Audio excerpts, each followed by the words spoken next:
अब गाँवों में बैठने के लिए सीटें तक तो है नहीं बच्चों के स्कूलों में। जी जी। और वहाँ पे कैमरे लगा रखे हैं, जनरेटर में तेल नहीं है, अच्छा। कैमरे बंद पड़े हैं, तो कहाँ ये सिस्टम सही होगा? ऐसी साहब की तरफ जाएंगे नहीं जाएंगे आप? किसका नाम ले रहा हो तुम? इसका तो हटाओ तुम। क्यों किसका नाम? इतनी नफरत क्यों है साहब? नफरत ये जब वो आ जाए सबको बांट दे मुसलमानों वो मुसलमानों को इस्तेमाल करने के लिए तो सभी पार्टियां हैं जी, लेकिन एक सीधे तौर पर जो मुसलमानों को नुकसान है सबसे ज़्यादा वो ओवैसी से है। अच्छा। कहीं ना कहीं अगर उनकी आती है तो मुस्लिम वोट डिवाइड होता है।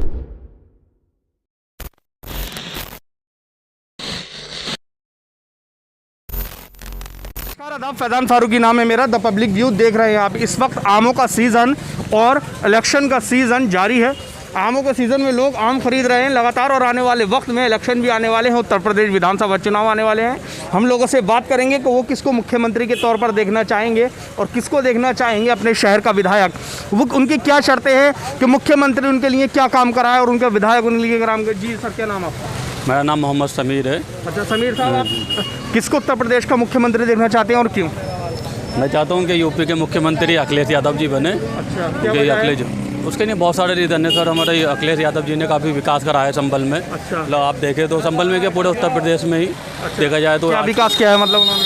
विकास किया तो मान लीजिए थोड़ा रोज़गार भी दिया है लोगों को। रोज़गार है, प्लस रोड वगैरह का है। अभी ये वाला हाईवे बनाया है इन्होंने। तो क्या योगी जी ने अच्छा काम नहीं किया? उन्होंने तो कहा है कि हमने कानून व्यवस्था जो है अच्छी की है और लॉकडाउन में फ्री राशन बांटा है, सड़क जो गड्ढा मुक्त को कहा था वो। हाँ वो सर बात सही है। थोड़ा ये सरकार भी कुछ कर रही है लेकिन कोई खास नहीं कर पा रही है। अच्छा। मतलब जैसा आवाम चाहती है उसके बेसिक उस पर मतलब सही साबित नहीं हो पा रहा है। हाँ जी, तो चाचा, बेहतर आप है। बताइए आप किसे देखना चाहेंगे मुख्यमंत्री की? अखिलेश को। अखिलेश को। और यहाँ अपने संभल के विधायक किसे देखना चाहेंगे? अब समाजवादी का कोई भी हो, कोई भी हो, कोई मतलब भी जो 6 बार से विधायक एक बार नहीं, बनता उन्हें। उन्हें भी चाहते हैं। अच्छा, वो भी बन जाए हैं। अच्छा, एक नाम सामने आ रहा है, आप युवा हैं, असदुद्दीन ओवैसी, वो उत्तर प्रदेश का रुख कर रहा है और उनको मुस्लिम नेता माना जाता है, तो क्या उनकी तरफ जाना चाहेंगे? आप जाना पसंद करेंगे? नहीं सर, वैसे उधर जाना मेरा मतलब मैं मानता हूँ कि कोई पॉसिबल नहीं है। क्यों? कोई खास नहीं है, क्योंकि मुझे लगता है कहीं ना कहीं अगर उनकी आती है तो मुस्लिम वोट डिवाइड होता है। अच्छा। जिससे है ना मतलब थोड़ा मुस्लिम पे मतलब ये ऐसा होता है कि हम लोगों पे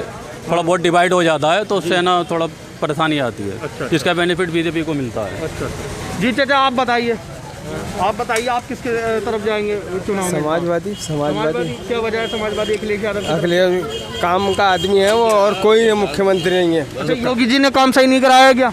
कुछ नहीं है। क्यों? कहाँ है काम? तो बतावे मान के कहीं गिनावे कहाँ उन्होंने है? कहा है कानून व्यवस्था अच्छी करी है। कुछ नहीं। सबसे ज्यादा हुआ मुझे तो ऐसा लगे, सबसे ज्यादा रोज देख लो बलात्कार ये वो दुनिया है। कहाँ से? ओवैसी साहब की तरफ जाएंगे नहीं जाएंगे आप? किसका नाम ले रहा हो तुम? इसका तो हटाओ तुम। क्यों? किसका नाम? इतनी नफरत क्यों है साहब?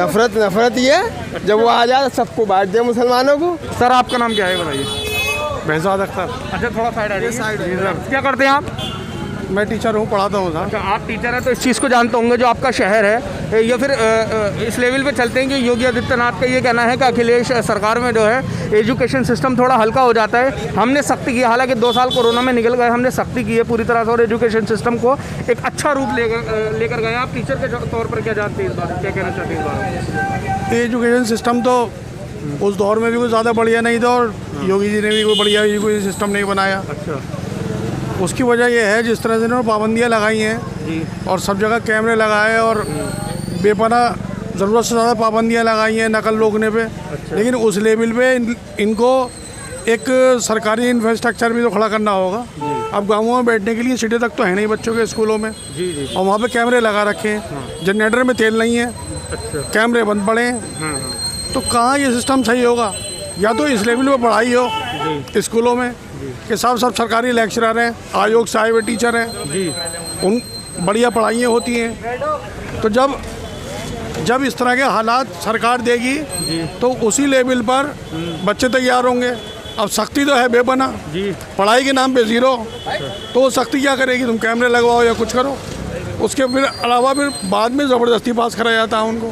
अच्छा, आप जिस शहर से आते हैं संभल से, वहाँ हमने अभी पहले बात की कि एजुकेशन सिस्टम का जो स्तर है वो यहाँ पर बहुत डाउन है, तो क्या आप इस बात से इत्तेफाक रखते हैं यहाँ पर क्या चीज़ की सबसे ज़्यादा ज़रूरत है? यहाँ सबसे ज़्यादा ज़रूरत साहब एक डिग्री कॉलेज जी, एक अच्छा डिग्री कॉलेज जिसमें सभी तरह के क्लासेस हों। फिर इंजीनियरिंग वगैरह की यहाँ पर बहुत कमी है, कोई अच्छा प्रोफेशनल कोर्स के लिए कोई कॉलेज या यूनिवर्सिटी टाइप की नहीं है। शहर से दूर दराज इलाके में एक डिग्री कॉलेज बना दिया गया है, उसमें भी सिर्फ बीएससी है, एमएससी करना है तो बाहर जाना पड़ेगा।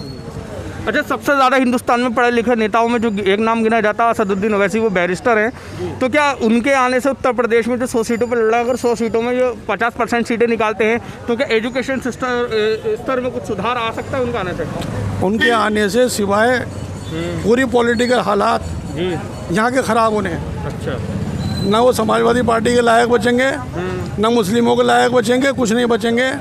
वो तो मुझे लगता है कि पूरी तरीके से एक बीजेपी की बी टीम है। अच्छा, और वो तो हर जगह इलेक्शन बिगाड़ने के लिए आते हैं। अच्छा, समाजवादी ओवैसी के लोग जो ओवैसी के चाहने वाले हैं वो कहते हैं कि समाजवादी बी टीम है, वो हमेशा मतलब जो है मोब लिंचिंग है उसमें आवाज़ नहीं उठाती समाजवादी, मतलब मुस्लिमों को एक तरह से इस्तेमाल करती है। देखो, मुसलमानों को इस्तेमाल करने के लिए तो सभी पार्टियां हैं जी, लेकिन एक सीधे तौर पर जो मुसलमानों को नुकसान है सबसे ज़्यादा, जी। वो ओवैसी से है। अच्छा, अब इन्होंने बिहार में अपने कैंडिडेट खड़े कर दिए।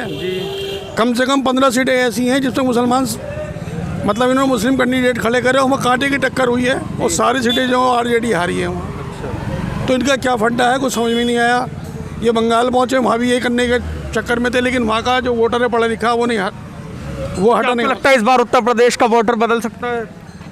ना, उत्तर प्रदेश में तो देखो अभी भी असल में बहन जी का जो हिसाब है वो तो आप देख ही रहे हैं। जी, उनका तो डामाडोल मामला है, उनका कुछ समझ में ये बात नहीं आ रही वो इधर जाएंगी या इधर जाएंगी। अभी भी अगर थोड़ी बहुत टक्कर की से होगी तो सापा से होगी, लेकिन अगर बीएसपी का वोट कन्वर्ट होता है बीजेपी की तरफ तो कोई सूरत नहीं है कि योगी जी मुख्यमंत्री ना बने या बीजेपी गवर्नमेंट बननी है। जानकारी दी है। बीजेपी को मारता हाथ तुमने का ले भाई, जाओ बीजेपी को निकाल के जाओ उससे ना। जी, आप बताइए। जो कौम के दल्ले हो, समाज के दल्ले, उनसे नफरत आपको? हर इंसान को। अच्छा, कोई भी इंसान हो, कोई भी व्यक्ति कौन है हो, कौम का दल्ला? कोई भी हो, वो ओवैसी साहब कौन से करें, काय के करें ओवैसी साहब? अच्छा, वो तो मुसलमान के लिए हमेशा बात उठाते हैं यार। हिंदू मुस्लिम का कोई सवाल नहीं इसके अंदर, किसी भी तरह का। जहाँ जाते हैं दूसरी पार्टी को हराते हैं वो। तो कौन सी पार्टी है जो आपके लिए अच्छी साबित होगी, बताइए? जो विकास करे, काम करे, वो बढ़िया, कोई सी भी हो अच्छा, समाज के इस अंदर। बार फिर किसे जिताना चाहेंगे आप? योगी जी ने अच्छा काम नहीं किया है क्या? आप बताइए किसी दिशा में, आप ही बताइए। तो मैं क्यों बताऊंगा, मैं तो आपकी राय खुद जानना नहीं, आप भी बताइए। बताऊंगा ना। योगी जी ने भी कोई विकास नहीं किया अभी तक। अच्छा, गंगा में नहाते हुए गई सब। अरे कुछ तो उसके लिए सहूता करो ना। हिंदू मुस्लिम का कोई हिसाब नहीं है, वो भी इंसान है।